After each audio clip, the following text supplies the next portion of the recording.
Imphal News Pumiyang Tabiriba Pumnamaku Ahan Maktada Angom Angelina Kurumjari Ahan Badamaru Pau Ngasi Nungtil Pung Ani Muktawa Dwaida Kombire Ima Kaitel the Tokiba Laibak Tiba Togdok Amada Maunha Amalakidre Nakoi di sai singam ta hona drabra Bazar kaire pochai gam ta sitte ngasidi Panduna Leramba Man Puba Gari Sing Imphal Tunglakre Pau Masa Kaina Pijari Ngasi Nungtil Pung Ani Muktaba Adwaida Kombire Ima Kaitelda Security Personnel Singa Sakhangdaba Singa Khut Thoknabagi Thogdokta Apikpa Masa Amagaloinana Bazar Karapi Mauna Amalakidre Kaya Amana Asok Apanangkre Thogdo Simato Karamna Thokibano Haiba Hojik Power Kangbangandri Laikidrabi Mauna Adu Takelambam Ningol Yumnam Ongwi Leimako Laikidrabi Mauna Adu Lamde Popi Kuno de Laiba Yumnam Toybagi Loinabi Laikidrabi Esmiri Kunam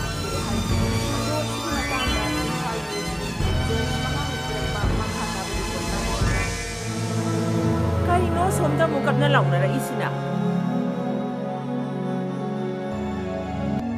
Oh, nasagi bazarda ong nahamashibado ado akhoi jene ha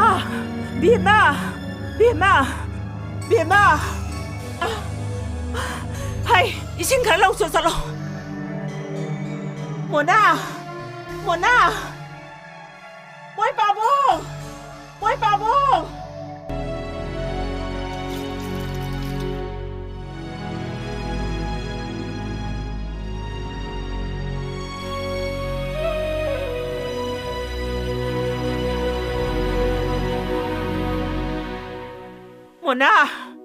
Mona se Bima hamung nang ta thangasi makhongam nang ta pairo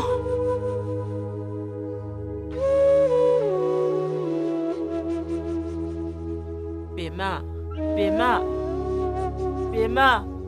Mona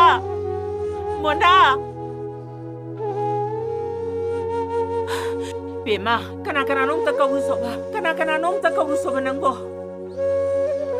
Mona Bobo kau risi tabra nang bo Mona kaino nang tau risi bo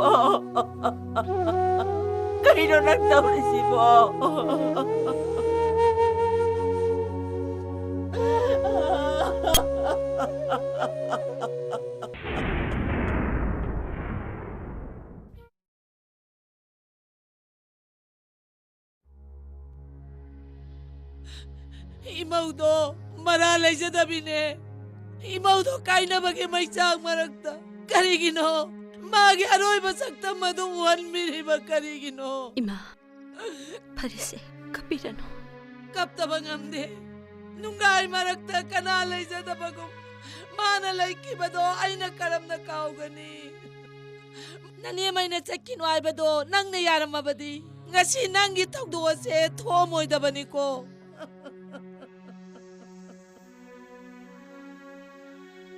Aiko paisapiduna Laiduna temba yaro Mihat pasingado Miya mamangda putok tringkay Aikoy asibagsa nga se Laukiro Ayun haire ba se Inahogi punsi bu miray ba dinate Inahogumbi kayagi punsi Pikam na badagi kanna na bagidamag ni Inahobunong si mama se mo ina Miyam dagi mateng ni sariye Aikoy punahing minase Kanana minung siya na inaw din ang may nagkapano.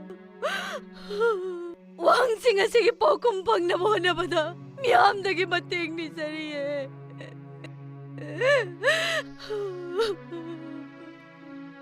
Bima, to, pamo.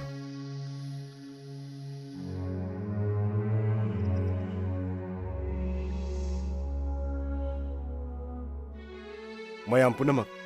Masigi wahisingse achum mungakten mana tadraba mamet udraba makhoi bu tahan nanaba makhoi khaktana lawba yaro aikoi punna lawminasi miyamgi maral masagi onthokna ba honaba da natana karisu tawba ngamdaba makhoi da aikoi na khangan gadaban wafam singase achum bangaktene makai khuding da hinchaba man bangaktene kosilagle migi maran pamba kalu ki lampam da Leima gumbi kaya amagi punchibu Namduna ponta pian bani nongoi bom nathai duna thamlaga wafang naduna wari samina ba aikoi pame इखेंग ते लगा वारी साबा अखोई पामदे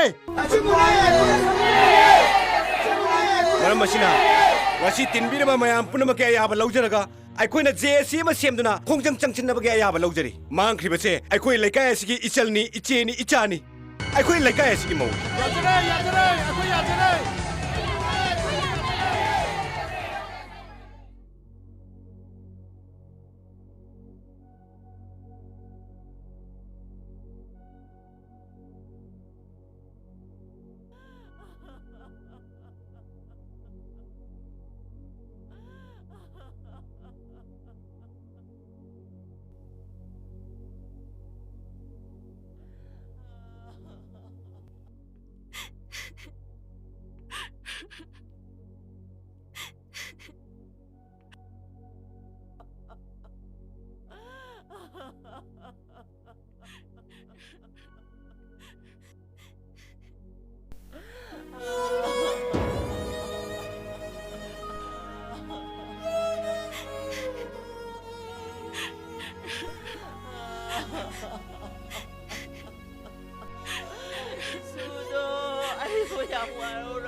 ꯃꯌꯥꯝ ꯄꯨꯝꯅꯃꯛ ꯑꯩꯈꯣꯏ ꯀꯔꯤ ꯇꯧꯁꯤꯒꯦ ꯍꯥꯏꯕꯁꯦ ꯑꯃꯨꯛꯇ ꯈꯟꯅꯃꯤꯟꯅꯁꯤ ꯑꯩꯈꯣꯏꯒꯤ ꯗꯤꯃꯥꯟꯁꯤꯡ ꯍꯦꯛ ꯐꯪꯗ꯭ꯔꯤ ꯐꯥꯎꯕ ꯃꯈꯜ ꯃꯈꯥ ꯀꯌꯥꯒꯤ ꯈꯣꯡꯖꯪ ꯆꯪꯁꯤꯟꯃꯤꯟꯅꯁꯤ ꯃꯤꯌꯥꯝ ꯄꯨꯝꯅꯃꯛꯅ ꯁꯍꯖꯣꯛ ꯄꯤꯅꯕꯤ ꯑꯗꯨꯒ ꯂꯣꯏꯅꯅ ꯒꯚꯔꯟꯃꯦꯟꯠꯀꯤ ꯃꯥꯏꯀꯩꯗ ꯑꯩꯈꯣꯏꯅ ꯀꯔꯝꯕ ꯗꯤꯃꯥꯟ ꯇꯧꯕ ꯑꯃꯗꯤ ꯃꯤꯍꯨꯠ ꯀꯅꯥ ꯑꯣꯏꯅ ꯊꯥꯁꯤꯒꯦ ꯍꯥꯏꯕꯗꯣ ꯈꯟꯅꯃꯤꯟꯅꯁꯤ ꯃꯤꯌꯥꯝꯅ ꯇꯥꯕ ꯋꯥꯔꯦꯞ ꯇꯌꯥꯖꯔꯤ ꯏꯃꯥꯁꯨ ꯉꯔꯥꯡꯗꯒꯤ ꯗ꯭ꯔꯤꯞ ꯀꯥꯞꯇꯨꯅ ꯂꯩꯀꯟꯅꯗꯨꯅ ꯂꯩꯔꯤ ꯂꯩꯃꯒꯤ ꯃꯇꯥꯡꯗ ꯃꯤꯌꯥꯝꯅ ꯇꯨꯝꯕ ꯆꯥꯕ ꯈꯪꯗꯅ ꯍꯣꯠꯅꯕꯤꯔꯤꯕꯁꯦ ꯑꯩꯈꯣꯏ ꯀꯩꯗꯧꯅꯨꯡꯗ ꯀꯥꯎꯖꯔꯣꯏ ꯌꯥꯝꯅ ꯆꯝꯅ ꯍꯤꯡꯕ ꯑꯣꯏꯕꯅ ꯀꯔꯤ ꯉꯥꯡꯒꯅꯤ ꯀꯔꯤ ꯇꯧꯒꯅꯤ ꯍꯥꯏꯕ ꯑꯩꯈꯣꯏ ꯀꯔꯤꯃꯠꯇ ꯈꯪꯖꯗꯦ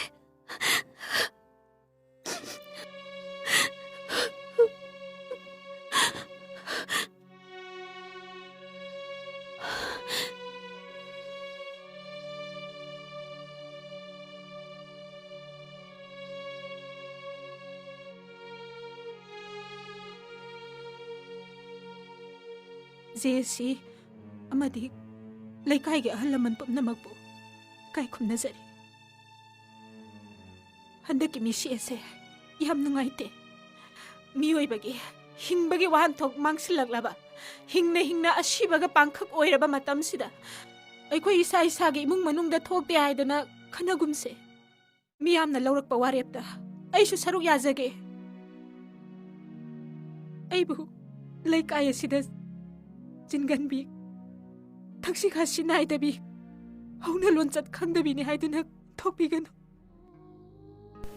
ꯈꯜꯂꯨꯔꯒ ꯑꯩ ꯌꯥꯝ ꯅꯤꯡꯉꯝꯃꯛꯇ꯭ꯔꯦ ꯀꯔꯤꯁꯨ ꯂꯩꯇ꯭ꯔꯕ ꯋꯥꯐꯝ ꯑꯃꯒꯤꯗꯃꯛ ꯅꯨꯃꯤꯠꯇꯣ ꯌꯨꯝꯗ ꯆꯠꯁꯤꯜꯂꯛꯑꯣ ꯊꯕꯛ ꯌꯥꯝ ꯂꯩꯍꯧꯋꯦ ꯂꯥꯛꯑꯣꯁꯦ ꯍꯣꯏ ꯆꯠꯁꯤꯜꯂꯛꯑꯣꯁꯦ ꯏꯅꯦ ꯑꯩ ꯉꯁꯤꯗꯤ ꯋꯥ ꯈꯔ ꯍꯥꯏꯅꯤꯡꯉꯦ ꯏꯊꯛꯀꯤ ꯑꯍꯟꯅꯤꯀꯣ ꯕꯦꯕꯥꯔ ꯊꯣꯛꯇꯦ ꯊꯛꯁꯤ ꯈꯥꯁꯤ ꯅꯥꯏꯗꯦꯗꯤ ꯍꯥꯏꯕꯤꯒꯅꯨ ꯑꯉꯥꯡ ꯅꯪꯒꯨꯝꯕꯅ ꯀꯔꯤꯁꯨ ꯈꯪꯉꯣꯏ ꯅꯣꯡ ꯐꯨꯡꯉꯥꯟꯕꯗꯒꯤ ꯅꯨꯃꯤꯠ ꯇꯥꯕ ꯐꯥꯎꯕ ꯅꯨꯄꯤ ꯑꯉꯥꯡꯒꯤ ꯀꯔꯤꯝꯇ ꯈꯟꯗꯕ ꯃꯈꯩ ꯌꯨ ꯉꯥꯎꯗꯨꯅꯇ ꯂꯩꯔꯤꯁꯤ ꯅꯈꯣꯏ ꯈꯪꯉꯤꯕ ꯅꯠꯇ꯭ꯔꯣ ꯃꯁꯤꯗꯕꯨ ꯑꯩꯅ ꯂꯤꯔꯤ ꯈꯣꯏꯔꯤꯅ ꯏꯄꯨꯔꯣꯏꯕꯅꯤ ꯍꯥꯏꯗꯅ ꯌꯦꯡꯗꯅ ꯂꯩꯕ ꯌꯥꯔꯤꯕ꯭ꯔꯣ ꯑꯉꯥꯡꯁꯤꯡꯁꯤꯕꯨ ꯅꯈꯣꯏꯅ ꯊꯥꯛꯄꯤꯔꯕ꯭ꯔꯣ ꯏꯕꯦꯝꯃ ꯑꯩꯁꯨ ꯂꯣꯏꯅ ꯈꯪꯕꯖꯥꯠꯅꯤ ꯌꯥꯔꯛꯇꯗꯅ ꯇꯧꯔꯤꯕꯅꯤꯅꯦ ꯑꯉꯥꯡ ꯅꯈꯣꯏꯒꯨꯝꯕꯅ ꯈꯪꯕ ꯅꯠꯇꯦ ꯇꯨꯃꯤꯟꯅ ꯂꯩꯌꯨ ꯃꯁꯤꯗꯤ ꯑꯉꯥꯡ ꯑꯍꯟꯒꯤ ꯋꯥ ꯅꯠꯇꯦ ꯏꯅꯦ ꯆꯠꯅꯕꯤ ꯅꯤꯌꯣꯝ ꯁꯣꯏ ꯈ꯭ꯋꯥꯏꯒꯤ ꯆꯠꯅꯕꯤ ꯅꯠꯇꯦ ꯑꯐꯕ ꯅꯠꯇꯦ ꯍꯌꯦꯡ ꯏꯆꯥ ꯏꯁꯨꯗ ꯂꯝꯗꯝꯅꯔꯛꯀꯅꯤ ꯍꯟꯗꯛ ꯃꯨꯛ ꯍꯦꯛ ꯃꯥ ꯑꯃꯗ ꯐꯨꯕꯗ ꯑꯩꯗꯤ ꯂꯩꯀꯥꯏ ꯂꯥꯛꯀꯅꯤ ꯃꯤꯇꯤꯡ ꯇꯧꯒꯅꯤ इनेबु लेकाइना वराखनगनी इने चाउबी इने लंदो नियोशु इने दा यामना सावरबनी ngài ko di nangis ai gi imaudo marai ba kaya da thikrabanu athok na ningam kidre da ko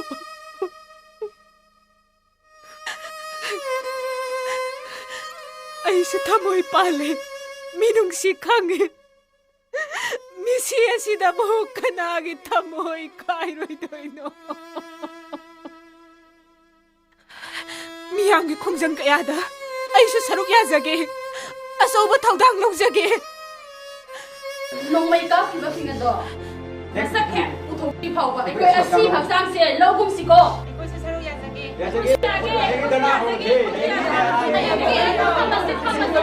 봄미래 이마 कैथेलदा थोखिबा लेइममी सिगे थौदोक मरी लेनेना सेमखिबा group of action committee GAC की लुचिंग मिहुत सिंगा मखोइना पिसिनखिबा मेमोरेंडम अदुदा यावखिबा मियामगी वखत कया अदुगी मतंगदा सरकार के मिहुत सिंगा कुपना खननेनखि फमखिबा मिफम अदुदा करिगुमा यानबा अमत्ता पोरप ngamखि मियामगी वखत सिबु फक्सिना लौबिद्रबनिना तालिबा डिमांड सिंग फंग्रि फावबा मखल मखा कयागे खोंजंग मखा ताना सथखिगनी हाइबा खोलाव सिगा लोइनना खोंजंग कया हेना कनबा मोंगना संगसिलखि लेबाकी मपि मपा ओइबसिंग अमदि याइतोंग फमदोंग मसिंगी मितम सिंग सादुना मई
अहिंग नुंथिल खाइदना अखोइना छेनेबसी नखोइना त्रो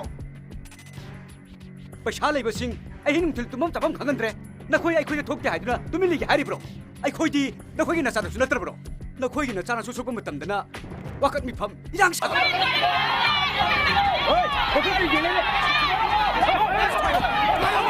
पैसांग नबे प्रजासिंग सक्सिना और चुमना लक्षण नमत्तब सेक्युरिटी फोर्स गियर सेल मोब बॉम्ब अमदी रबर बुलेट चिंब कया कापतु मियाम तांखाई असुमना सथरक फिल्म सिदा मियोय कया अमदी लामजेनबदा सोपपन्ना सरकार की म्यूट सिंगा GAC की म्यूट सिंगा मखा ताना थोदोस की मतंगदा हन्न वारी सानकी अदुबु यानबा अमत्त पोरफंग नमखिदि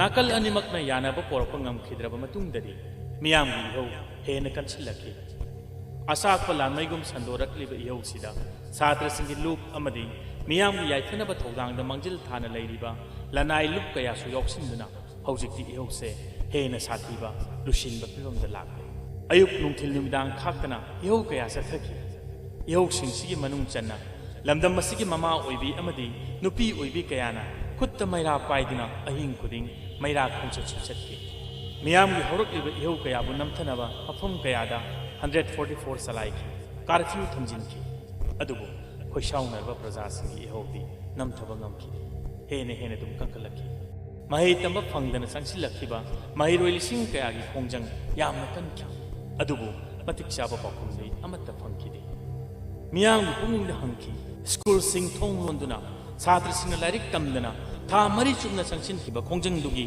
ꯐꯣꯜꯗꯤ ꯀꯔꯤꯅꯣ ꯑꯗꯨꯕꯨ ꯄꯥꯎꯈꯨꯝꯗꯤ ꯐꯪꯈꯤꯗꯦ ꯃꯤꯌꯥꯝꯗ ꯄꯥꯎ ꯄꯤꯖꯔꯤꯕ ꯖꯦꯝꯁ ꯃꯉꯥꯡ ꯏꯝꯐꯥꯜ ꯅ꯭ꯌꯨꯁ ꯅꯦꯠꯋꯥꯔꯛ ꯏꯍꯧ ꯑꯁꯤꯅ ꯂꯩꯕꯥꯛꯀꯤ ꯑꯔꯨꯕ ꯐꯤꯕꯝ ꯑꯣꯏꯔꯛꯄꯅ ꯏꯁ ꯖꯣꯟ ꯑꯃꯗꯤ ꯋꯦꯁ ꯖꯣꯟꯒꯤ ꯗꯤꯁꯇ꯭ꯔꯤꯛ ꯃꯦꯖꯤꯁꯇ꯭ꯔꯦꯠꯅ ꯊꯣꯛꯄ ꯑꯣꯔꯗꯔ ꯑꯃꯅ ꯃꯤ ꯁꯤꯕ ꯌꯥꯕ ꯈꯨꯠꯁꯨ ꯈꯨꯠꯂꯥꯏ ꯄꯨꯗꯨꯅ ꯆꯠꯄ ꯑꯃꯗꯤ ꯃꯐꯝ ꯑꯃꯗ ꯃꯤꯌꯥꯝ ꯄꯨꯟꯕ ꯌꯥꯔꯣꯏ ꯏꯔꯥꯡ ꯑꯁꯤ ꯂꯥꯛꯁꯤꯟꯗ꯭ꯔꯤ ꯐꯥꯎꯕꯗꯤ CRPC 144 ꯊꯝꯈꯤꯅꯤ ꯍꯥꯏꯔꯤ ꯂꯩꯕꯥꯛ ꯑꯁꯦ ꯀꯥꯡꯈꯣꯡ ꯆꯥꯏꯔꯦ ꯏꯃꯥ ꯑꯩꯈꯣꯏ ꯂꯩꯃꯒꯤ ꯍꯟꯗꯛꯀꯤ ꯊꯧꯗꯣꯛ ꯑꯁꯦ ꯑꯩ ꯌꯥꯝ ꯄꯦꯟꯗꯦ ꯃꯄꯨꯔꯣꯏꯕꯁꯤꯁꯨ ꯑꯉꯥꯎꯕꯒ ꯆꯞ ꯃꯥꯟꯅꯔꯦ ꯃꯄꯥ ꯃꯆꯥꯒꯤ ꯑꯣꯏꯔꯛꯀꯗꯕ ꯇꯨꯡꯒꯤ ꯄꯨꯟꯁꯤꯒꯤ ꯈꯟꯕꯗ ꯑꯩ ꯕꯦꯝꯃ ꯍꯧꯖꯤꯛꯇꯤ ꯄꯨꯝꯅꯃꯛꯁꯦ ꯍꯧꯈ꯭ꯔꯕꯅꯤꯅ ꯈꯔꯁꯨ ꯄꯦꯟꯊꯣꯛꯄ ꯇꯝꯁꯤ ꯌꯦꯡꯉꯨ ꯅꯣꯡꯃ ꯀꯥꯡꯗꯅ ꯂꯝꯗꯝ ꯑꯁꯤꯗ ꯊꯣꯛꯂꯤꯕ ꯃꯤꯁꯤ ꯃꯤꯅꯥ ꯑꯁꯤꯗꯕꯨ ꯑꯩꯈꯣꯏ ꯅꯨꯄꯤꯅꯤ ꯍꯥꯏꯗꯨꯅ ꯏꯃꯨꯡꯒꯤ ꯆꯥꯛꯊꯣꯡ ꯐꯤꯁꯨ ꯇꯧꯗꯨꯅ ꯂꯩꯊꯣꯛꯄ ꯌꯥꯔꯤꯕ ꯃꯇꯝꯂꯣ ꯃꯃꯥꯡꯗ ꯊꯣꯛꯈꯤꯕꯅ ꯊꯣꯛꯈ꯭ꯔꯕꯁꯨ ꯇꯨꯡꯗ ꯑꯃꯨꯛ ꯍꯟꯅ ꯊꯣꯛꯂꯛꯇꯅꯕ ꯃꯔꯥꯜ ꯂꯩꯕꯁꯤꯡꯗꯣ ꯄꯨꯊꯣꯛꯇꯨꯅ ꯑꯩꯈꯣꯏ ꯋꯥꯔꯛꯄ ꯃꯊꯧ ꯇꯥꯏꯅꯦ ꯏꯕꯦꯝꯃ ꯑꯗꯨꯕꯨ ꯏꯃꯥ ꯑꯣꯏꯔꯛꯂꯤꯕ ꯐꯤꯕꯝ ꯑꯁꯤꯗꯤ ꯅꯣꯡꯃ ꯅꯣꯡꯃꯒꯤ ꯑꯩꯈꯣꯏꯒꯤ ꯑꯄꯨꯟꯕꯒꯤ ꯁꯛꯇꯝ ꯀꯥꯏꯔꯛ ꯑꯗꯨꯅ ꯑꯁꯤꯕ ꯃꯁꯥ ꯑꯃꯗꯤ ꯏꯃꯨꯡ ꯃꯅꯨꯡꯗꯨꯗ ꯋꯥꯍꯧꯔꯒ ꯇꯣꯛꯄ ꯌꯥꯔꯣꯏ ꯃꯗꯨ ꯁꯨꯛꯌꯥ ꯌꯥꯔꯣꯏ ꯃꯗꯨ ꯃꯃꯥꯡꯗ ꯀꯌꯥ ꯇꯧꯈ꯭ꯔꯕꯁꯨ ꯍꯧꯖꯤꯛꯇꯤ ꯂꯝꯗꯝꯁꯦ ꯃꯤꯀꯞ ꯃꯤꯔꯥꯎ ꯈꯣꯜꯗꯅ ꯅꯤꯜꯂꯕꯅꯤ ꯃꯇꯝ ꯉꯥꯏꯁꯤ ꯏꯕꯦꯝꯃ ꯀꯔꯤ ꯏꯟꯀ꯭ꯋꯥꯏꯔꯤ ꯇꯧꯗꯣꯏꯕ ꯑꯩꯒꯤ ꯊꯃꯣꯏꯒꯤ ꯃꯆꯥꯛꯁꯤ ꯀꯅꯥꯇꯅ ꯈꯪꯕꯤꯗ꯭ꯔꯤꯁꯤ ꯀꯩꯒꯤꯅꯣ ꯊꯣꯏꯕ ꯂꯥꯎ ꯏꯃꯨꯡꯗ ꯆꯪꯂꯁꯤ ꯅꯈꯣꯏꯒꯤ ꯊꯧꯅꯥ ꯌꯥꯎꯗꯕ ꯖꯦꯁꯤꯅ ꯊꯣꯏꯕ ꯀꯩꯝꯇ ꯇꯧꯕ ꯉꯝꯃꯣꯏ ꯂꯥꯎ ꯑꯩꯒꯤ ꯃꯩꯁꯥꯛꯁꯦ ꯆꯠꯄ ꯉꯝꯃꯣꯏ ꯍꯥꯏꯕ ꯑꯩ ꯏꯊꯟꯇ ꯆꯠꯀꯦ ꯑꯩꯒꯤ ꯍꯛꯆꯥꯡꯒꯤ ꯃꯈꯣꯏ ꯃꯐꯝꯗ ꯊꯣꯏꯕ 이몽 정신 아스 그이노 이거 너무 더우시고 라오 할머니 이몽 정신 라오바 라오 할바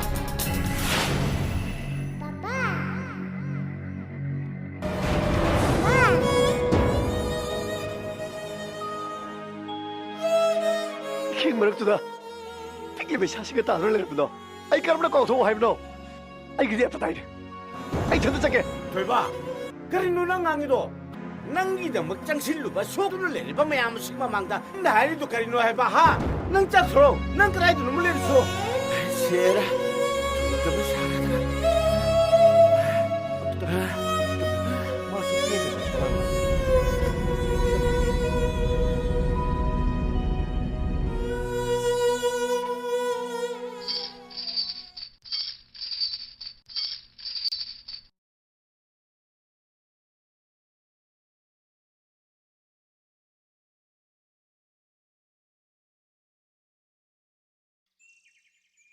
그리는 떨어져 그다이 싹그러노 그나 아무도 우디에 떨어져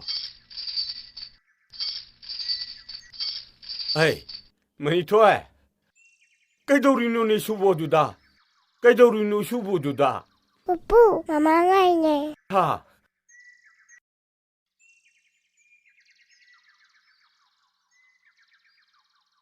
마마가 이버부 망고등아 이버 야들의 수보 망고는 마마 생각할게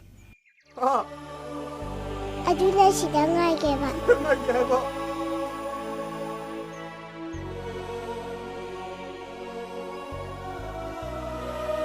마마를 뜻수 부풀레예 이속이 부풀레예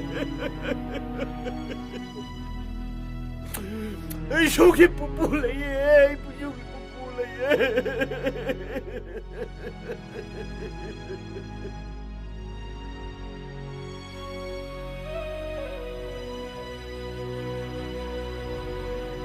그다이서 루이노 마기 와클도 그렇다 똑붙다모 낭부 우부드네 미부는 먹세 누가이네드레 낭는 나 자시수 마탄 또 hun독도는 탐래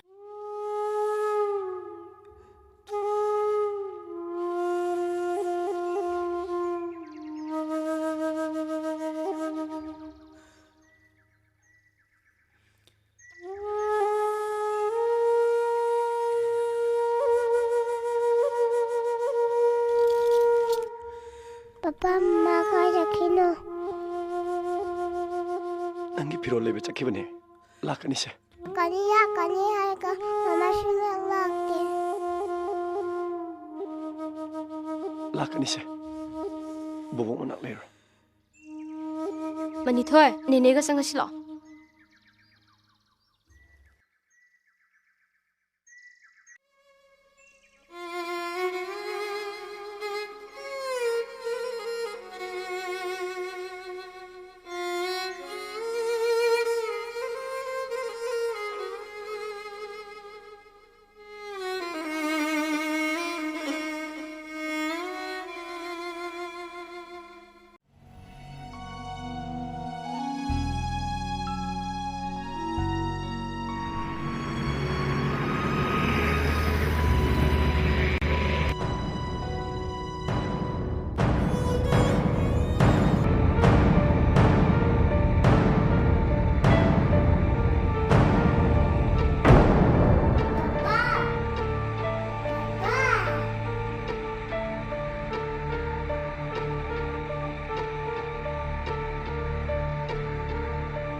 ꯖꯦ ꯑꯁꯤꯅ ꯆꯪꯁꯜꯂꯤꯕ ꯈꯣꯡꯖꯪꯁꯤꯗ ꯑꯗꯣꯝꯒꯤ ꯃꯣꯠ ꯀꯔꯤ ꯂꯩꯕꯤꯒꯦ?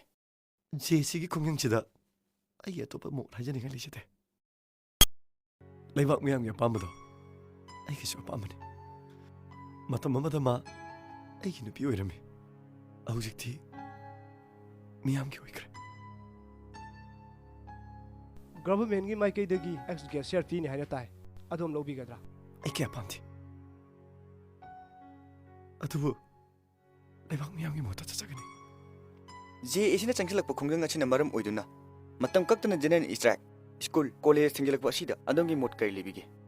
ꯖꯦꯅꯔꯦꯜ ꯁ꯭ꯇ꯭ꯔꯥꯏꯛ, ꯕꯟꯅꯆꯤꯡꯕꯅ ꯄ꯭ꯔꯖꯥ ꯃꯤꯌꯥꯝꯗ ꯑꯋꯥꯕ ꯀꯌꯥ ꯑꯃ ꯄꯤꯔꯝꯒꯅꯤ ꯍꯥꯏꯕꯁꯦ ꯑꯩꯁꯨ ꯈꯪꯖꯩ. ꯁ꯭ꯀꯨꯜ ꯀꯣꯂꯦꯖ ꯊꯤꯡꯕꯅ ꯇꯨꯡꯒꯤ ꯌꯨꯝꯕꯤꯔꯦꯟ ꯑꯣꯏꯔꯛꯀꯗꯕ ꯀꯌꯥ ꯑꯃꯗ ꯑꯀꯥꯏꯕ ꯀꯌా ꯑꯃ ꯄꯤ. ꯑꯗꯨꯕꯨ ꯑꯁꯤꯒꯨꯝꯕ ꯃꯤꯍꯥꯠ ꯑꯁꯦ ꯑꯃꯨꯛ ꯍꯟꯅ ꯂꯩꯕꯥꯛ ꯑꯁꯤꯗ ꯊꯣꯛꯇꯅꯕ ꯑꯁꯤꯒꯨꯝꯕ ꯑꯋꯥꯕꯁꯤꯁꯨ ꯂꯩꯕꯥꯛ ꯃꯤꯌꯥꯝꯅ ꯈꯪꯃꯤꯟꯅꯅꯕ ꯑꯄꯤꯜ ꯇꯧꯖꯔꯤ. ꯖꯦꯁꯤꯅ ꯇꯥꯜꯂꯤꯕ ꯗꯤꯃꯥꯟꯁꯤꯡ ꯑꯁꯤ ꯐꯪꯂꯕꯗꯤ ꯂꯩꯕꯥꯛ ꯄ꯭ꯔꯖꯥ ꯑꯃ ꯑꯣꯏꯅ ꯈꯔ ꯄꯦꯟꯊꯣꯛꯄ ꯉꯝꯕ ꯌꯥꯏ. ꯑꯗꯨꯕꯨ ꯂꯩꯈꯤꯗ꯭ꯔꯕꯤ ꯑꯃꯒꯤ ꯃꯄꯨꯔꯣꯏꯕ ꯑꯣꯏꯅꯗꯤ ꯄꯨꯟꯁꯤꯒꯤ ꯀꯥꯎꯉꯝꯂꯔꯣꯏ. ꯄꯤꯛꯂꯤꯕ ꯑꯉꯥꯡꯁꯤꯅ ꯏꯃꯥ ꯄꯤꯌꯨ, ꯏꯃꯥ ꯀꯗꯥꯏꯗ ꯂꯩ ꯍꯪꯂꯛꯄ ꯃꯇꯝꯗ ꯐꯥꯎꯔꯤꯕ ꯁꯦꯅꯥꯁꯦ ꯑꯩꯈꯣꯏ ꯃꯤꯑꯣꯏꯕꯗꯤ ꯂꯥꯏꯔꯅ ꯏꯁꯣꯔꯅꯐꯥꯎ ꯀꯧꯍꯟꯕ ꯉꯝꯂꯔꯣꯏ.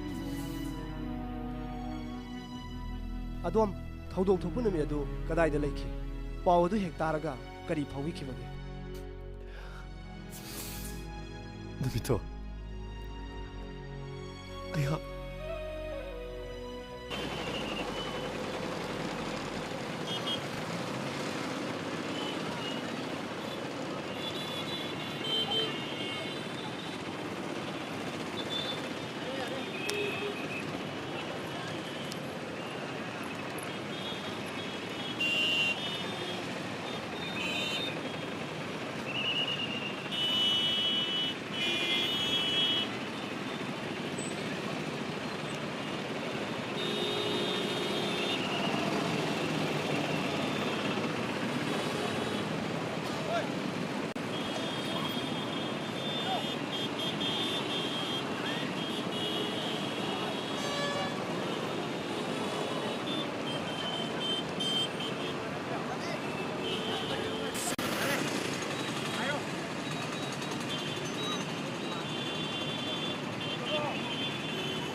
시끄럽지 않나브라?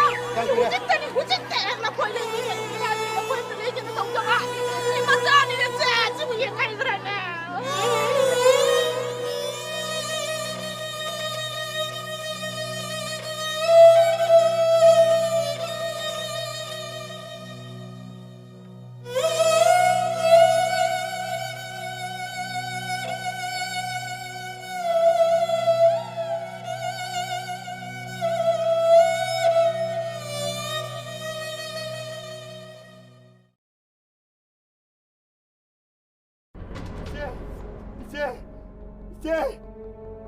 이제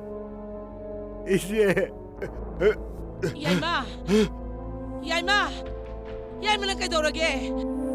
Moy baba! Kaitoragin he! Hey! Leima te kaino ba tawle? Leima! Leima! Kaitoragin he! Leima lang kaitorage! Ising karang palaw na he! Leima! Leima! Leima! Leima lang kaitorage! Ising che! Leima! Leima! Mukuk sila kan yung he!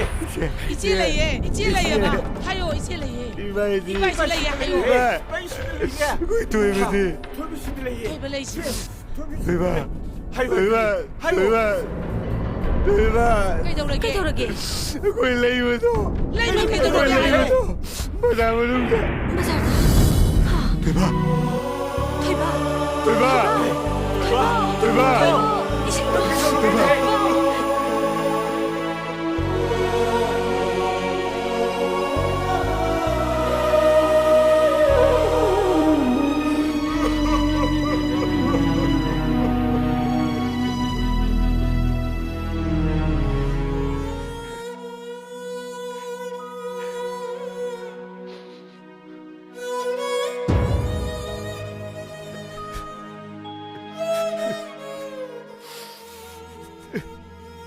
वारोबीबा यादे अचुम्ब vial फंगनब होनबदा अखोय सोंगम मतेंग पांगजगे अदोंगे सेंटिमेल खर सोहनजखरे वारोबीबा यादे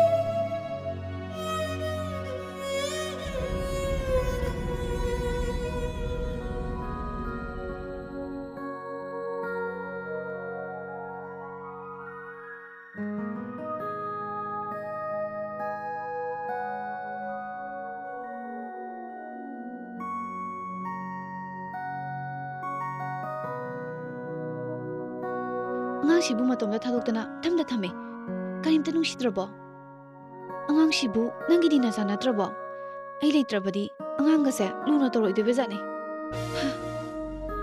ꯀꯩꯗꯧꯔꯒꯦ ꯏꯕꯨꯡꯉꯣ ꯆꯥꯛꯀ ꯆꯥꯅꯦꯒ ꯑꯃꯠꯇ ꯈꯪꯗ꯭ꯔꯕ꯭ꯔꯣ ꯅꯁꯥꯗꯣ ꯌꯥꯝ ꯁꯣꯛꯁꯟꯈ꯭ꯔꯅꯤ ꯆꯥꯛ ꯆꯥꯊꯣꯛꯑꯁꯤ ꯂꯥꯎꯀꯣ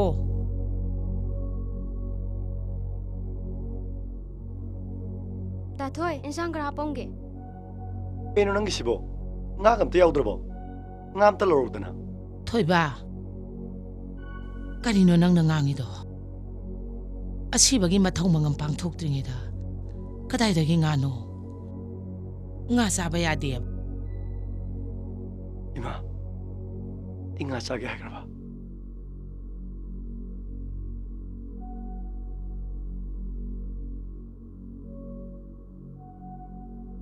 Papa sakit mama aku sakit.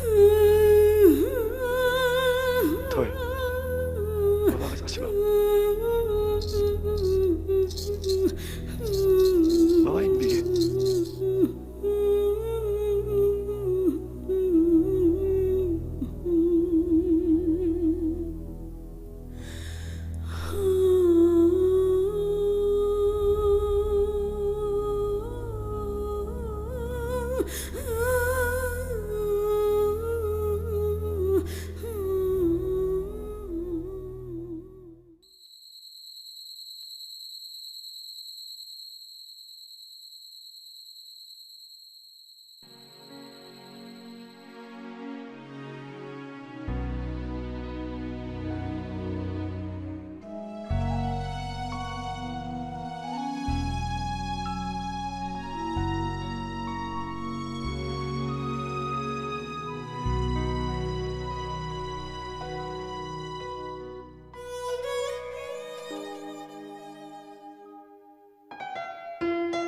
세, ngakta lawse.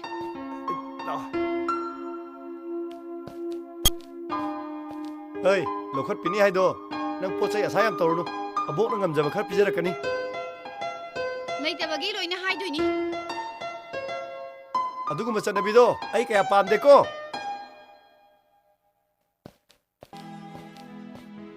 Fridge ꯑꯃꯅꯦ ꯋꯥꯁꯤꯡ ꯃꯦꯆꯤꯟ ꯑꯃꯅꯦ ꯑꯇꯩ ꯑꯇꯩ ꯃꯌꯥꯝ ꯑꯃꯁꯨ ꯂꯩꯔꯤ Hish, mai shu laktana. Ising naga wabaga. Yam haironu. Adu sharupudi nangi thawang warung bigi habdo. Adu ina tano. ꯑꯗꯨꯒꯤꯅꯦ ꯑꯩꯅ ꯋꯥꯁꯤꯡ ꯃꯦꯆꯤꯟ ꯍꯥꯏꯔꯤꯗꯣ ꯑꯣꯐꯤꯁ ꯆꯠꯂꯁꯨ ꯌꯨꯝ ꯄꯥꯟꯕ ꯉꯝꯅꯕ ꯊꯕꯛ ꯈꯨꯗꯤꯡꯃꯛ ꯏꯃꯨꯡꯗ ꯂꯣꯏꯅ ꯇꯧꯕ ꯌꯥꯔꯦꯗꯅ Ish, thaba kudimak imungda loi tawba yabagi mongda. Pukhidagi ising chokpa maroi hekpasu imungda loi hek tawro. ꯏꯃꯨꯡꯗ ꯄꯨꯈ꯭ꯔꯤꯗꯣ ꯍꯦꯛ ꯄꯨꯁꯜꯂ ꯂꯣꯏꯔꯦ ꯀꯩꯅꯣ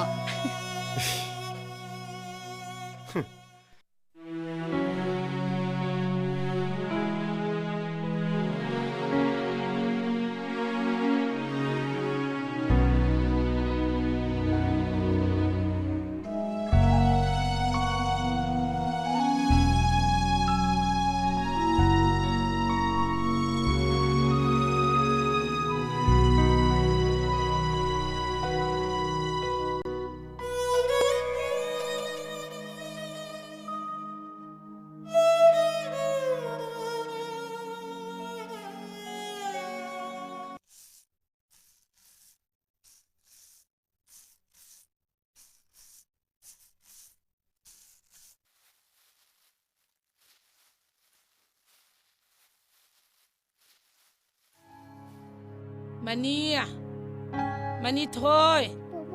Lão. Bố lại. Mama lạc đi đi chơi gì nữa? Mani thôi. Si sao rồi si? Mama lạc cái gì chơi? Mani thôi.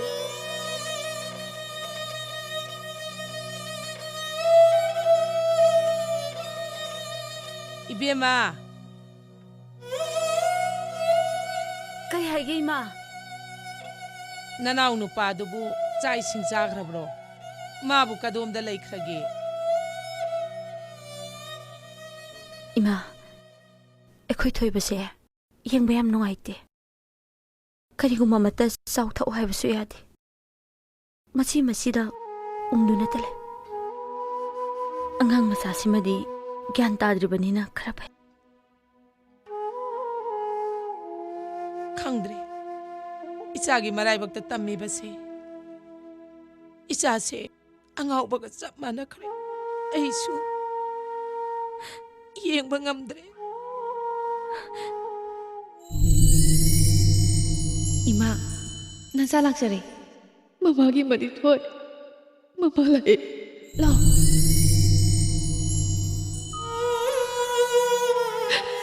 Nang hojik su mama bu parori bro. Se. Ima isa su. Saksa khom ja thora su. Ima. Nubit aduda. Ima na sakino hai padu ya sarpna budi. Ima. Ai na khoi kai na baga moye. Ima. Ai bu kari ki tabak. Takoi ki taibak palsidagi itopi bano. Taibak puchida. Nasao phong ka tinalbiu pa.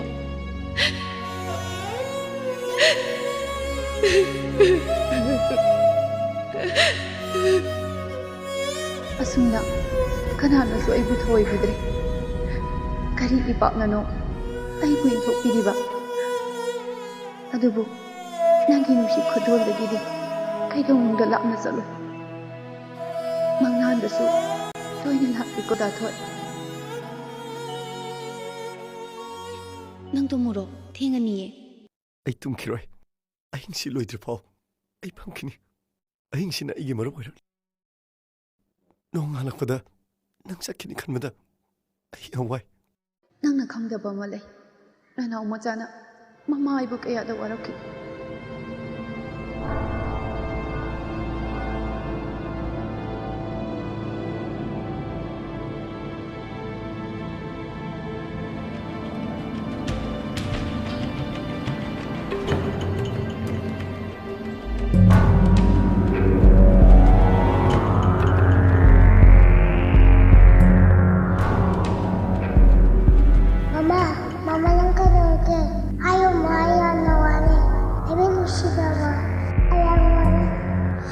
ꯏꯆꯥꯕꯨ ꯀꯟꯕ ꯉꯝꯗ꯭ꯔꯦ ꯂꯧ ꯃꯃꯥꯒꯤ ꯍꯩꯅ ꯇꯨꯡꯏꯜꯂꯣ ꯀꯗꯥꯏꯗꯅꯣ ꯃꯥ ꯑꯃꯛꯄ ꯂꯩꯇꯕ ꯃꯐꯝꯗ ꯇꯥꯏꯕꯪꯒꯤ ꯁꯤꯡꯊꯥ ꯊꯥꯗꯣꯛꯇꯨꯅ ꯑꯩ ꯉꯝꯃꯣꯏ ꯇꯥꯏꯕꯪꯒꯤ ꯐꯖꯕ ꯌꯥꯝ ꯊꯤꯌꯦ ꯃꯃꯥꯁꯨ ꯑꯗꯨ ꯈꯜꯂꯒ ꯂꯥꯛꯈꯤꯕꯅꯤ ꯑꯗꯨꯕꯨ ꯑꯉꯝ ꯁꯦꯠ ꯁꯦꯠꯇꯨꯅ ꯆꯥꯅꯕ ꯃꯐꯝ ꯃꯤꯅꯨꯡꯁꯤ ꯂꯩꯇꯕ ꯃꯐꯝ ꯑꯃ ꯑꯣꯏꯔꯝꯂꯦ ꯃꯣꯜꯂꯕ ꯇꯥꯏꯕꯪ ꯄꯥꯟꯁꯦ ꯎꯍꯟꯅꯤꯡꯗ꯭ꯔꯦ ꯂꯧ ꯃꯃꯥꯒꯤ ꯍꯩꯅ ꯇꯨꯡꯏꯜꯂꯣ ꯑꯗꯨꯒ ꯀꯔꯤꯒꯤ ꯑꯩꯕꯨ ꯑꯁꯨꯛ ꯋꯥꯍꯜꯂꯤꯕꯅꯣ ꯑꯩꯒꯤ ꯂꯥꯏꯀꯟꯗ ꯇꯣꯛꯂꯣ ꯃꯃꯥ ꯄꯥꯡꯈꯣꯛ ꯄꯤꯕ ꯉꯝꯗ꯭ꯔꯦ ꯍꯦ ꯏꯁꯣꯔ ꯀꯔꯝꯕ ꯏꯔꯥꯡ ꯂꯥꯡꯖꯈꯤꯗꯨꯅ ꯑꯩꯕꯨ ꯑꯁꯨꯛ ꯋꯥꯍꯜꯂꯤꯕꯅꯣ ꯅꯪꯒꯤ ꯅꯤꯡꯕ ꯊꯨꯡꯅꯕꯗꯤ ꯑꯩꯒꯤ ꯄꯤꯕꯨꯡꯒꯤ ꯅꯋꯥꯁꯤꯒꯤ ꯄꯥꯎꯈꯨꯝ ꯄꯤꯕꯤꯔꯔꯣ ꯃꯃꯥ ꯑꯩꯒ ꯁꯦꯠꯅ ꯈꯥꯏꯅꯍꯜꯂꯒ ꯄꯤꯛꯂꯤꯕ ꯅꯋꯥꯁꯤꯕꯨ ꯀꯗꯥꯏ ꯐꯥꯎꯕ ꯌꯦꯡꯖꯕ ꯉꯝꯒꯗꯧꯔꯤ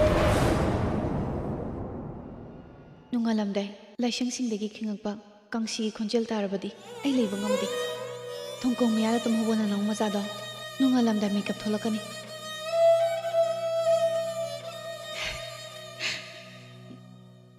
ꯀꯩꯗꯧꯔꯦ ꯅꯣꯛꯏꯗꯤ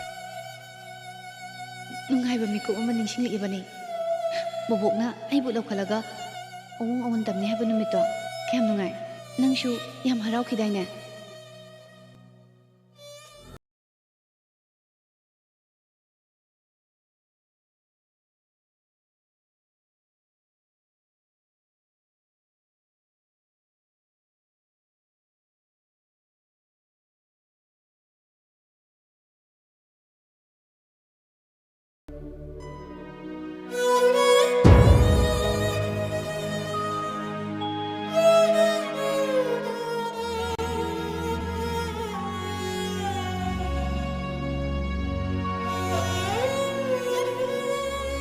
ꯀꯩꯗꯧꯔꯒꯦ ꯍꯧꯖꯤꯛ ꯐꯥꯎꯕ ꯇꯨꯝꯗ꯭ꯔꯤꯗꯤ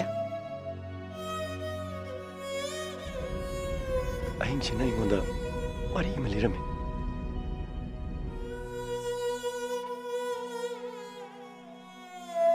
ꯀꯔꯤ ꯋꯥꯔꯤꯅꯣ ꯅꯪꯒꯤ ꯑꯩꯒꯤ ꯅꯅꯥꯎ ꯃꯆꯥꯒꯤ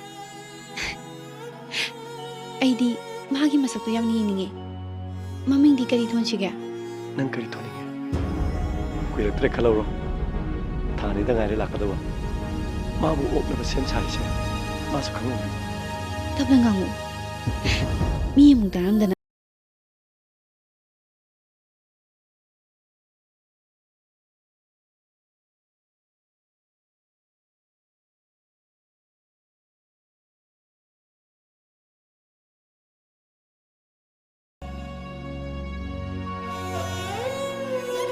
ꯂꯩꯁꯥꯔꯤꯉꯩ ꯅꯪꯅ ꯍꯥꯏꯈꯤꯕꯗ ꯅꯊꯣꯏ ꯑꯩꯁꯦ ꯋꯥꯈꯜ ꯈꯔ ꯈꯪꯗꯦ ꯃꯪꯗꯁꯨ ꯇꯥꯏꯕꯪꯗꯁꯨ ꯍꯥꯏꯐꯝ ꯈꯪꯗꯕ ꯊꯤꯗꯣꯛ ꯁꯦꯠꯄ ꯁꯛꯇꯝ ꯈꯔꯅ ꯇꯠꯇꯅ ꯍꯦꯛ ꯀꯤꯍꯜꯂꯤ ꯑꯁꯨꯝ ꯊꯣꯛꯀꯅꯤ ꯈꯪꯂꯨꯗꯕꯅ ꯃꯇꯝꯗꯣ ꯑꯩꯅ ꯋꯥꯔꯤ ꯑꯇꯣꯞꯄ ꯁꯥꯗꯨꯅ ꯋꯥꯐꯝꯗꯨꯕꯨ ꯅꯥꯊꯩꯈꯤ ꯉꯁꯤꯗꯤ ꯑꯉꯧꯕ ꯐꯤ ꯑꯁꯤꯅ ꯄꯨꯟꯁꯤꯗ ꯈꯪꯂꯝꯗꯕ ꯃꯤꯆꯥꯛ ꯀꯌꯥꯒ ꯂꯣꯏꯅꯅ ꯑꯩꯕꯨ ꯇꯠꯇꯅ ꯀꯥꯏꯍꯧꯈꯤꯕ ꯂꯩꯃ ꯑꯉꯥꯎꯕꯒꯤ ꯊꯕꯛꯁꯤꯗ ꯑꯩꯕꯨ ꯂꯛꯅꯔꯤꯕ꯭ꯔꯣ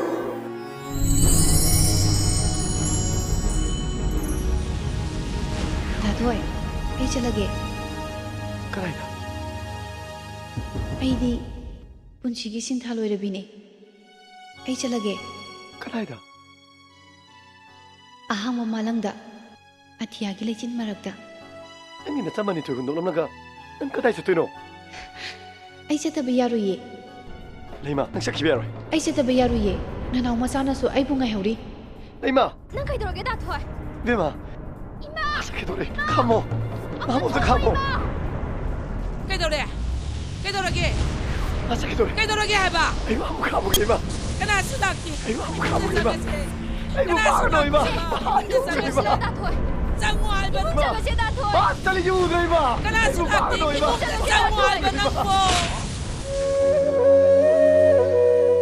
ꯅꯪ ꯇꯧꯔꯤꯁꯤ ꯀꯔꯤꯅꯣ ꯅꯪ ꯅꯆꯥꯁꯤꯕꯨ ꯅꯨꯡꯁꯤꯗ꯭ꯔꯕ꯭ꯔꯣ ꯅꯪꯅ ꯑꯗꯨꯝꯅ ꯇꯧꯔꯕꯗꯤ ꯅꯆꯥꯁꯦ ꯀꯅꯥꯅ ꯌꯣꯛꯄꯤꯗꯣꯏꯅꯣ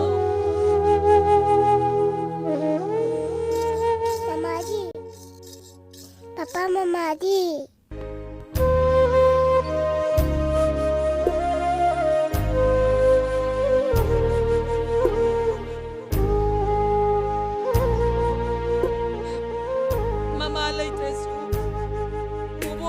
ꯁꯤꯗꯤ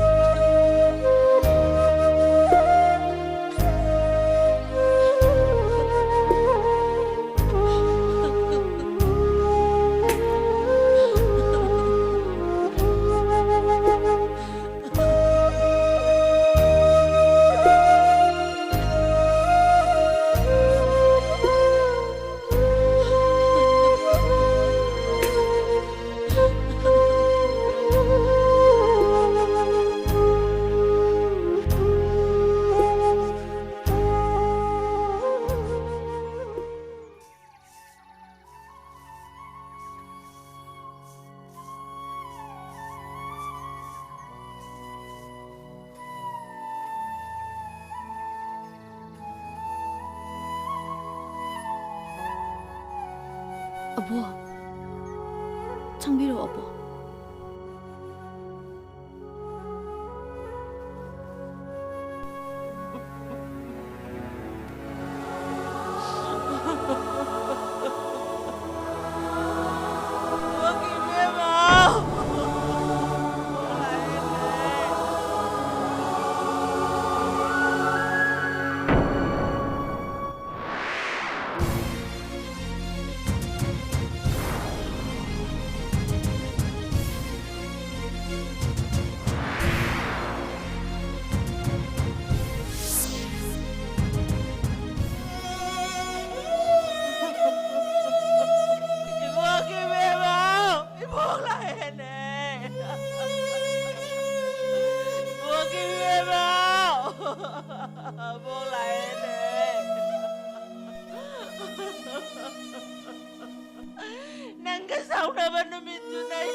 Abo.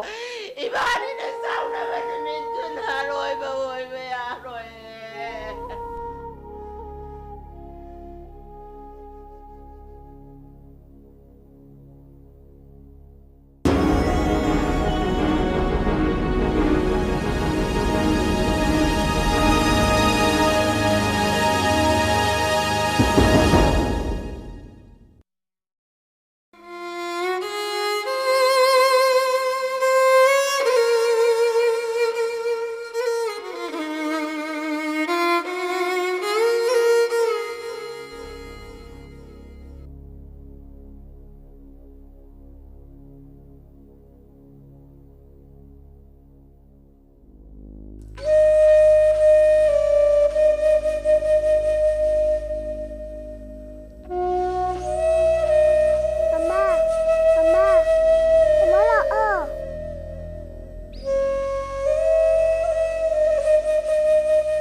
Thôi, ai bunuh si terabo. ꯀꯔꯤꯒꯤꯅꯣ ꯅꯪꯅ ꯄꯥꯎꯗꯕ ꯃꯒꯨꯝꯅ ꯂꯩꯔꯤꯕ? ꯆꯥꯛꯂꯤꯕ ꯃꯩꯁꯦ ꯑꯃꯨꯛꯇ ꯃꯨꯊꯠꯄꯤꯌꯣ ꯗꯥꯊꯣꯏ. ꯑꯩꯕꯨ ꯑꯃꯨꯛꯇ ꯀꯟꯕꯤꯌꯣ.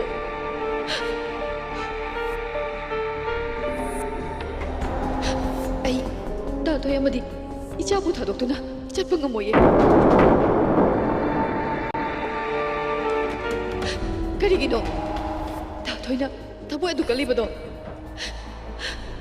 아이게 와봐 이동세 이 눈을 돌리버 그리기노 아이고 어떡한비요 아이나 그리를 기도나 아이고 어서 와할리버도 아이야 와래 아이고 어떡한비요 아이야 뭐하래 아이고 어떡한비요 아이고 어떡한비요 나도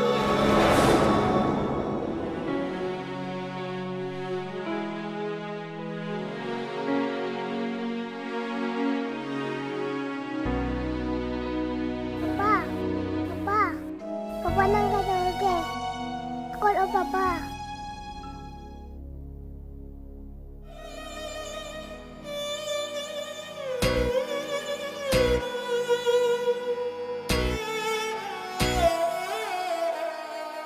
ningsingba nangna nungsibagi mamini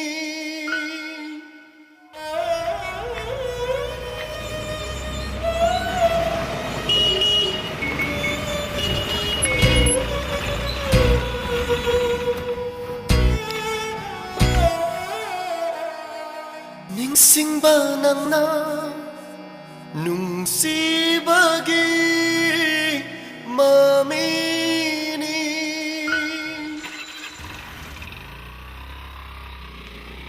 miyoiba mapuki taibang konsata kaina kraba kayagi thamoida nangna amuba leichugum aigi punsibusu mamhanbiri kaurage khaluba mikupta thamoi nungi mai chakti hena asum mai wairagli Papa Mama di kaurage khaluba mikupta thamoi nungi mai chakti hena asum mai wairagli mitki pirangna kumloi oiduna lelage punsi se itanna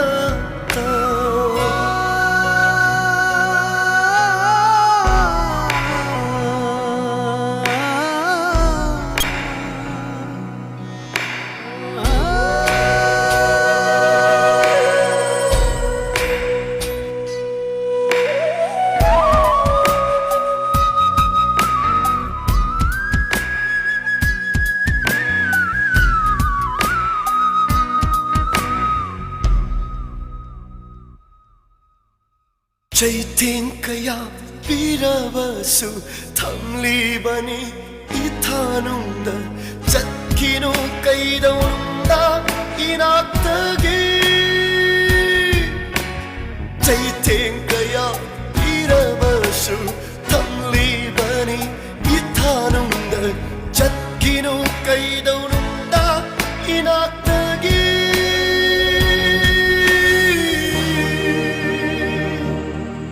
ningsingba nangna chakrabadi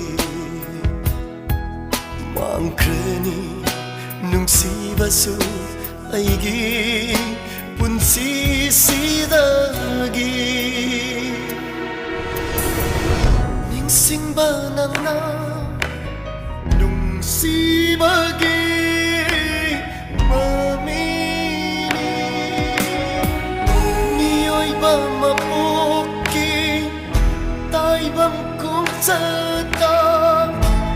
ꯅꯛꯈ꯭ꯔꯕ ꯀꯌꯥꯒꯤ ꯊꯃꯣꯏꯗ ꯅꯪꯅ ꯑꯃꯨꯕ ꯂꯩꯆꯤꯜꯒꯨꯝ ꯑꯩꯒꯤ ꯄꯨꯟꯁꯤꯕꯨꯁꯨ ꯃꯝꯍꯟꯕꯤꯔꯤ ꯑꯩꯒꯤ ꯄꯨꯟꯁꯤꯕꯨꯁꯨ ꯃꯝꯍꯟꯕꯤꯔꯤ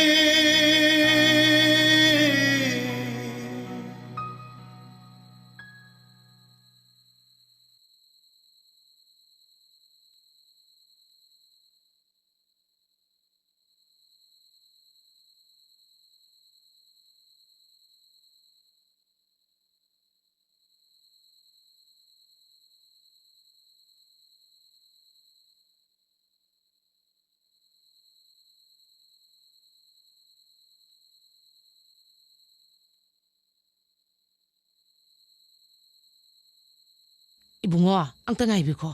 Ako'y thoibadubu ꯊꯦꯡꯅꯔꯝꯕ꯭ꯔꯥ? 인dom자, 아이디 ꯊꯦꯡꯅꯗꯦꯅꯦ. ꯄꯅꯥ ꯂꯥꯞꯅ ꯆꯠꯂꯝꯃꯣꯏꯗ ꯑꯊꯦꯡꯕꯁꯤꯗ. 인dom자 ꯑꯩꯁꯨ ꯆꯪꯕꯤꯔꯣ. ꯃꯔꯥꯏ ꯍꯟꯖꯔꯛꯑꯅꯤꯗ.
ꯑꯁꯤꯕ ꯍꯛꯆꯥꯡꯗꯨꯒꯤ ꯃꯇꯥꯡꯗꯗꯤ ꯀꯔꯤ ꯀꯔꯤ ꯈꯟꯅꯕꯤꯔꯤꯕꯒꯦ?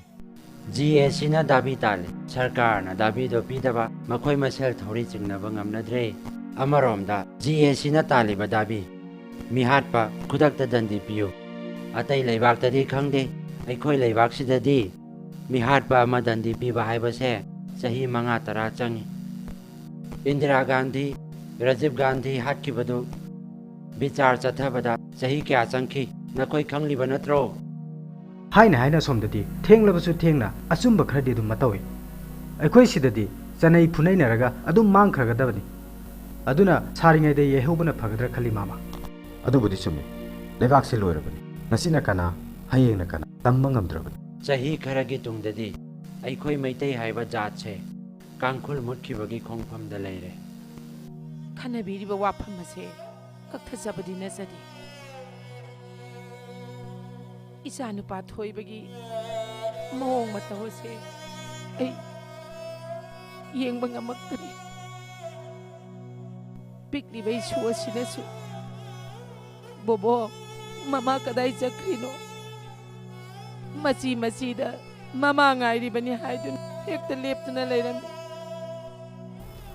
आइगी मोता आइना हाइजनिंगबदी आइगी वा लौबिगेरा लौबिरोइरा लैखिद्रबिगी हक्सांगना असुमना असुम कुइथना थंबसे तोहैदि हौनबि मतुंग इना पोलोइबिदना मागी मथौ मंगम पांथोकबिद्रबदि मागी थवाइना लानबा ngamदतुना कोइ पाइ पाइदुना लेगनी असिगुम्बा थवाइना सुम लेबसे लाई फत्तबा ओनगले अस थाइनगी ओइद्रबो वानिदा मामा हौजिकानगी मतमदबु हाय तिनखे लाइखे गनो इशुगी मथौ मंगम पांथोक्त्रिबा इमुंग असिदा वारिबा चादा थक्तबा लेरिबसिगी मतांगदा अमुक्ता खनसि मिहामगी ओइबा खोंजंग कयादा अखोइसु हनबा लेतना खोंजंग सि यावरकले अदु इशुगी मथौ मंगम सि पांथोक्त्रबदि असुमना सुम थंबा तारबदि लैहौरिबा अखोइगी वाखलसे लैताफम खंगलोइदौर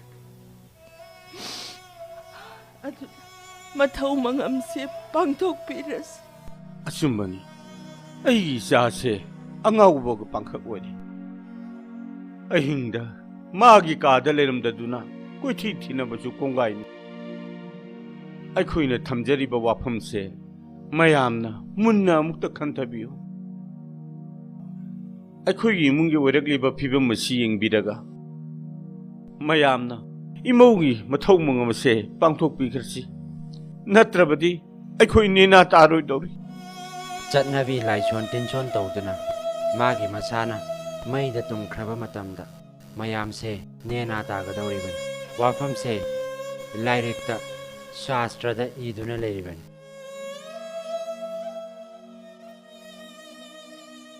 कृष्ण की सोदे अचबनी थवाई मंगा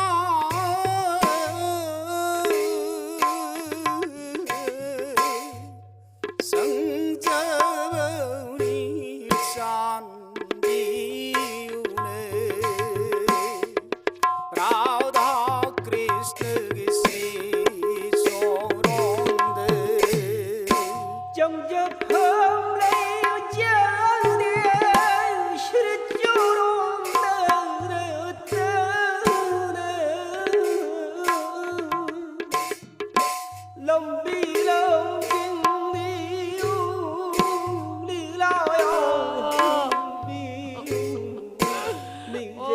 Leima.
se say tình gần hết dài bao nô say tình gần hết dài ꯑꯆꯨꯝꯕ ꯋꯥꯌꯦꯜꯒꯤ ꯆꯥꯡ ꯅꯥꯏꯕ ꯉꯥꯏꯕꯅꯤ ꯍꯥꯏꯗꯨꯅ ꯉꯁꯤꯁꯨ ꯑꯗꯨꯝ ꯊꯣꯛꯈꯤ ꯑꯗꯨꯕꯨ ꯅꯤꯡꯉꯝꯗꯕ ꯃꯥꯒꯤ ꯊꯋꯥꯏ ꯑꯗꯨꯅ ꯑꯩꯕꯨ ꯀꯔꯤ ꯍꯥꯏꯔꯝꯕꯅꯤ ꯃꯥꯡꯗꯕ ꯃꯤꯅꯨꯡꯁꯤ ꯈꯪꯗꯕꯅꯤ ꯍꯥꯏꯔꯝꯕꯅ ꯉꯁꯤꯗꯤ ꯑꯩ ꯋꯥꯍꯪ ꯀꯌꯥꯒꯤ ꯄꯥꯎꯈꯨꯝ ꯄꯤꯅꯕ ꯍꯣꯠꯅꯕꯗ ꯃꯥꯏꯀꯩ ꯈꯪꯗꯕ ꯑꯃꯝꯕ ꯂꯝꯕꯤ ꯑꯃꯅ ꯑꯩꯕꯨ ꯂꯝꯖꯤꯡꯕꯤꯔꯤ Papa, Mama sudah latih si kayak gini.